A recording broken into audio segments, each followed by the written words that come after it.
little bit, so that's Hostie's version of a barrel roll, and again, relatively comfortable in that, but look now, keep your eyes peeled as they put up into what will look like it's going into a loop, but in actual fact it's going to do what the fixed wing jet boys do, give a little push and then a roll here into a half Cuban.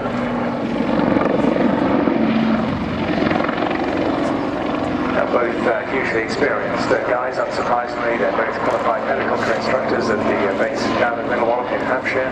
He's going to go through a full 280 roll here. So take it out on what we call V-axis. You'll hear that referred to during the course of all the displays. That's a straight line basically right out in front of you out into the countryside.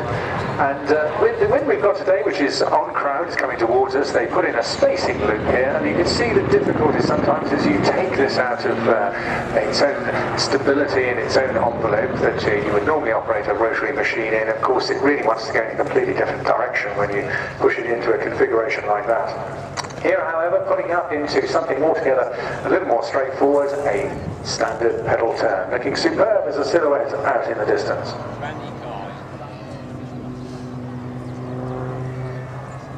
Now, Mr. Kildee, as we refer to him, Nick, otherwise, has got great pedigree, flying awards at all three stages of his training, and he's now going to perform one of the most difficult manoeuvres, very much a trademark of the Army Air Corps display teams over the many years of the Blue Eagles, and this is one worth capturing. It is the backflip. And again, we only clear one crew per year to do this manoeuvre, and it's thanks very much to the semi-rigid titanium head that gives it the ability to perform such manoeuvres. You do this with a general sort of floppy blade helicopter and it would all go horribly wrong. Holding it now in what is a hanging stall turn. Again, very, very unusual position to hold any machine, let alone a helicopter. Both the pilots got a huge amount of operational experience, of course. Nick started flying the Lynx in 2002 and transferred to the Army Air Corps in the summer of '03. And has flown the Lynx in Iraq, Bosnia, Northern Ireland and Kenya. He then crossed over onto fixed-wing flying for a while, having undertaken the Royal Air Force multi-engine course, and flew the Beechcraft 200, then the Britten-Norman Islander, becoming himself then a QFI, in addition to being a QHI, flying the Firefly 260 in the tutor when he was responsible for teaching aerobatics to the students, and you can see now where he gets that expertise from.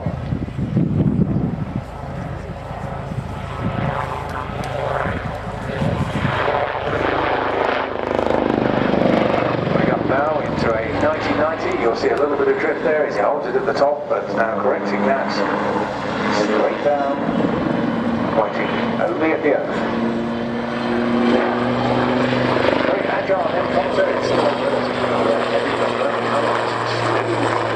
Ideal therefore small troop section insertions into a confined area to conduct what we perhaps one of the mainstays of activities in Northern Ireland operations, the Eagle VCP, the vehicle checkpoints, which were essential to carry out various apprehensions and of course vehicle searches during the days of Operation Banner.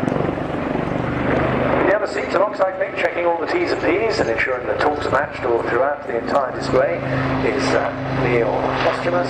He is actually from South Africa, moved to the UK in 2002, joining the British Army just a few years after that. Again now coming back through for another 1990. All the blood rushing first one way, then the other way.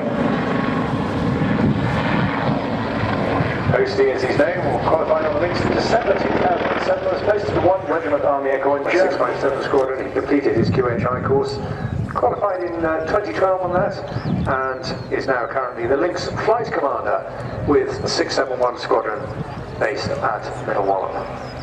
671 Squadron responsible for both conversion to type and conversion to roll of pilots post the reward of their wings.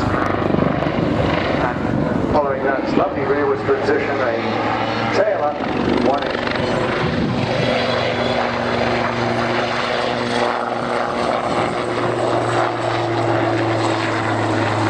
The outfit's very busy indeed, of course, on a daily basis. The squadron working flat out, although the helicopter itself will almost certainly be phased out now, probably in the early months of 2015. as one regiment have already relocated to Royal Naval Air Station Yeovilton, where they're embarking alongside their counterparts in the Royal Navy in the fielding and training on the new Wildcat.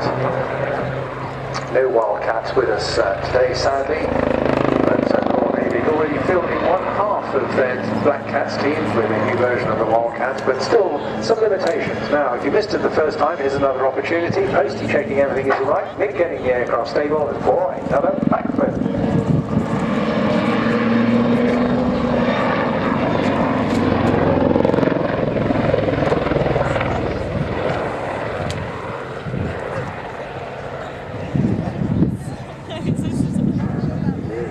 A few rumbles in the background here you may have heard, so that's just the marking the arrival of Red 10, who will be joining us on the airwaves in just a few minutes.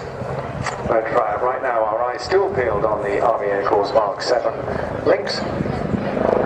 Cool when sun comes out. As I say, all eyes now turning to the replacement for this machine, which is the Wildcat. Wildcat, although looking perhaps remarkably similar to a Lynx, it is in fact a rather